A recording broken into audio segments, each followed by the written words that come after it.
বন্ধুরা, আজকের গল্প নাগমণির শক্তি।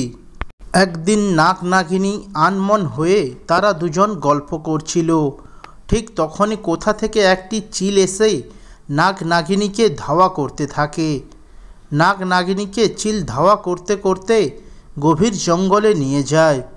এরপর নাগ নাগিনী চিলের হাত থেকে বাঁচার জন্য জঙ্গলের মধ্যে এক গুহার ভেতর প্রবেশ করে। এরপর চিল নাগ নাগিনীকে গুহার ভেতর অন্ধকারে দেখতে পায় না।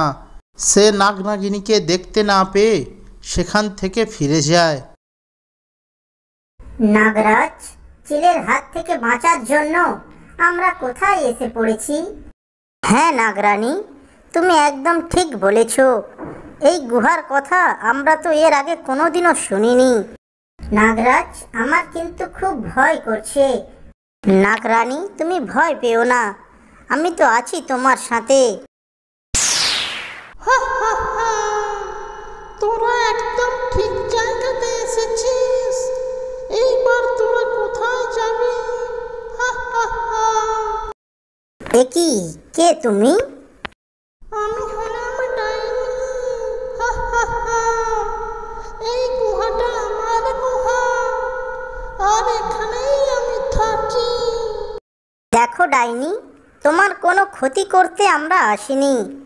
আমরা চিলের হাত থেকে বাঁচার জন্য এই গুহাতে আশ্রয় নিয়েছি। আমাদের ছেড়ে দাও, আমরা তো তোমার কোনো ক্ষতি করিনি। বলো। কি বললি? ছেড়ে দেব? ছেড়ে দিতে পারি, তবে আমার একটা শর্ত আছে। শোন, এই গুহাতে আমার মেয়েও আছে, কিন্তু আমার মেয়ে অনেক দিন হয়ে গেল অসুস্থ।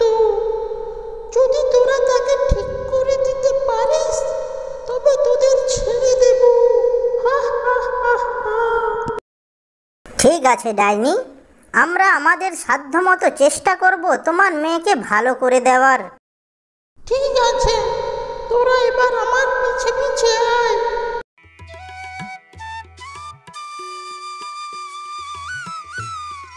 এই দেখ আমার মেয়ে। আমার মেয়ে অনেক দিন হয়ে গেল অসুস্থ। দেখ, তোরা যদি ঠিক করে দিতে পারিস আমার মেয়েকে, আমি কথা দিচ্ছি তোদের আমি কোনো ক্ষতি করব না, তোদের আমি ছেড়ে দেব। ঠিক আছে ডাইনি, তুমি চিন্তা করো না। আমি আমার নাগমণির সাহায্যে চেষ্টা করব তোমার মেয়েকে ভালো করে দেওয়ার।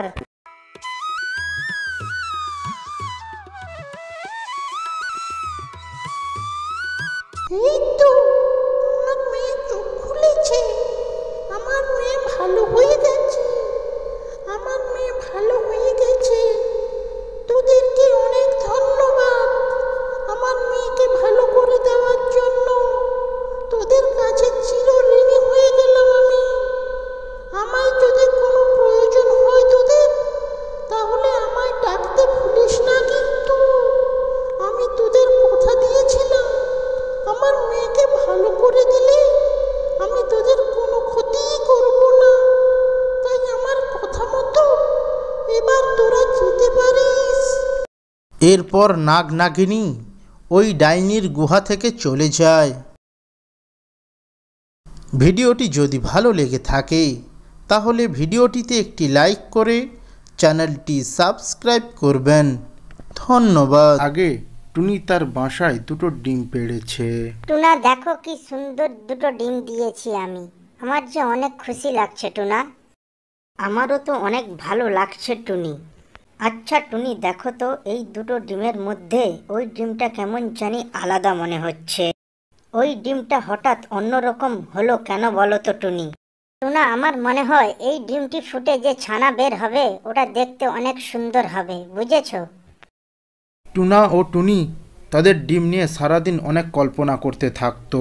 তারা ভাবতো কবে এই ডিমগুলো থেকে ছানা বের হবে। এই চিন্তায় তাদের দিন কাটতে লাগলো। একদিন সকালে ওই ডিম ফুটে টুনির বাসায় দুটো নতুন সদস্যের জন্ম হলো।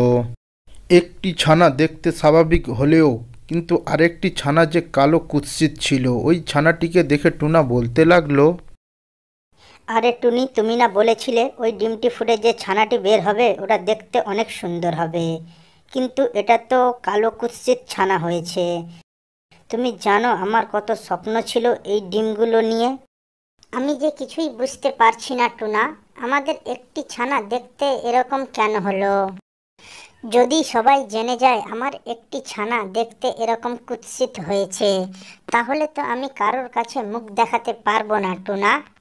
বাবা বাবা, আমার না খুব খিদে পেয়েছে, আমাকে কিছু খেতে দাও। আহারে আমার সোনা ছানা, তোমার খিদে পেয়েছে? তুমি আমার সঙ্গে চলো, আমি এক্ষুনি তোমায় খাবার খাইয়ে দিচ্ছি।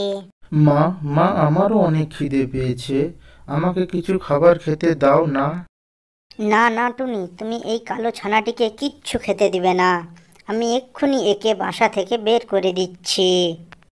বাবা বাবা, তুমি ঠিক বলেছ, একে একদম আমার সঙ্গে মানাচ্ছে না। দেখছো না কিরকম কালো কুৎসিত দেখতে? একে তোমরা এক্ষুনি বাসা থেকে বের করে দাও। বাবা মা ও ভাইয়ের মুখে এরকম কথা শুনে ওই ছোট্ট টুনি ছানাটি অনেক কষ্ট পায়। ও বলতে থাকে, আমি কালো হয়েছি বলে তোমরা আমার সঙ্গে এমন করছো কেন বলো?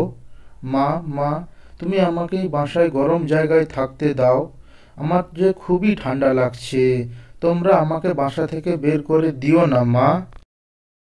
টুনা টুনি ওই ছানাটির কোনো কথা না শুনে তাকে বাসা থেকে বের করে দেয়। ওই ছানাটি একটি গাছের নিচে বসে কাঁদতে কাঁদতে বলতে লাগলো, আজ আমি কালো দেখতে হয়েছি বলে আমার বাবা মা আমাকে আজ বাসা থেকে বের করে দিল। এই পৃথিবীতে আপন বলতে কেউ নেই আমার।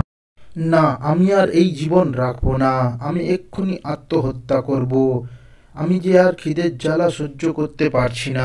আমি পাখিদের নোংরা ডাস্টবিন থেকে খাবার কুড়িয়ে খেয়েছি, আর এখন কোনো খাবারই খুঁজে পাচ্ছি না। আমি খিদের জ্বালায় মারাই যাব। যে জীবনে বাবা মায়ের ভালোবাসা নেই সে জীবন রাখার থেকে না রাখাই ভালো। আমি এখন মরেই যাব। আমি মারা গেলে যদি সবাই ভালো থাকে তাহলে আমি তাই করব। এই সব কথা ভেবে টুনি ছানাটি নদীর পাড়ে গেল, নদীর জলে ডুবে মরবে বলে। নদীর পাড়ে একটি শেয়াল দাঁড়িয়েছিল। শেয়ালটি টুনি ছানাটিকে দেখতে পায়।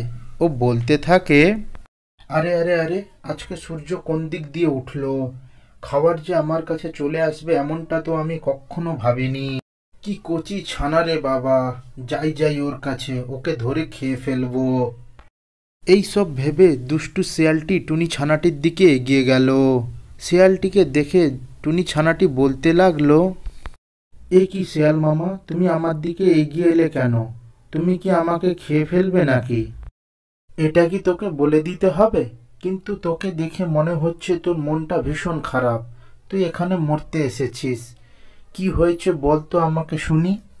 আমার মনে অনেক কষ্ট, আমার বাবা মা আমাকে একটুও ভালোবাসে না, তাই এই জীবন রেখে কি লাভ? আমার এই কুৎসিত চেহারার জন্য আমাকে বাড়ি থেকে বের করে দিয়েছে ওরা, তাই আমি আর বাঁচতে চাই না, আমি মরে যেতে চাই।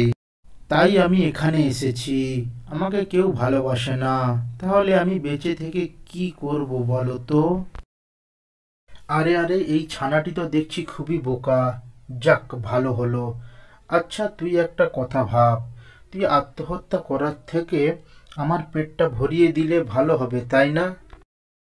শিয়ালের এইসব কথা শুনে টুনি ছানাটি বলতে থাকে, আসলেই ঠিক তো, আত্মহত্যা করার থেকে একবেলা কারোর খাবার হওয়া অনেক ভালো। যাই যাই, শিয়াল মামার কাছে যাই, ও আমাকে খেয়ে নিলে ওর পেটটাও ভরবে আর আমার আত্মহত্যা করার ইচ্ছাটাও পূরণ হবে। এই সব কথা শুনে দুষ্টু শিয়ালটি যেই না টুনির ছানাটিকে খেতে যাবে, ঠিক তখনই নদী থেকে একটি জলপরী উঠে আসে। জলপরীটিকে দেখে শিয়াল ওখান থেকে পালিয়ে যায়। জলপরীটি টুনি ছানাটির কাছ থেকে তার কি হয়েছে জানতে চায়। সব কথা শুনে জলপরীটির খুবই মায়া হয় ও জলপরীটি বলতে থাকে, সত্যি তোমার অনেক কষ্ট, কিন্তু আজ থেকে আমি আর তোমাকে কষ্ট পেতে দেব এরপর না। ওই জলপরীটি তার জাদু শক্তি দিয়ে নদীর পাড়ে একটি ঘর বানিয়ে দেয়। ও বলতে থাকে, তুমি আজ থেকে এই ঘরেই থাকবে, আর তোমার কখনো কোনো প্রয়োজন হলে তুমি আমাকে ডাকবে, আমি এসে তোমায় সাহায্য করব। এই বলে ওই জলপরীটি ওখান থেকে অদৃশ্য হয়ে যায়। তারপর থেকে টুনির ছানাটি ওই ঘরেই বসবাস করতে থাকে।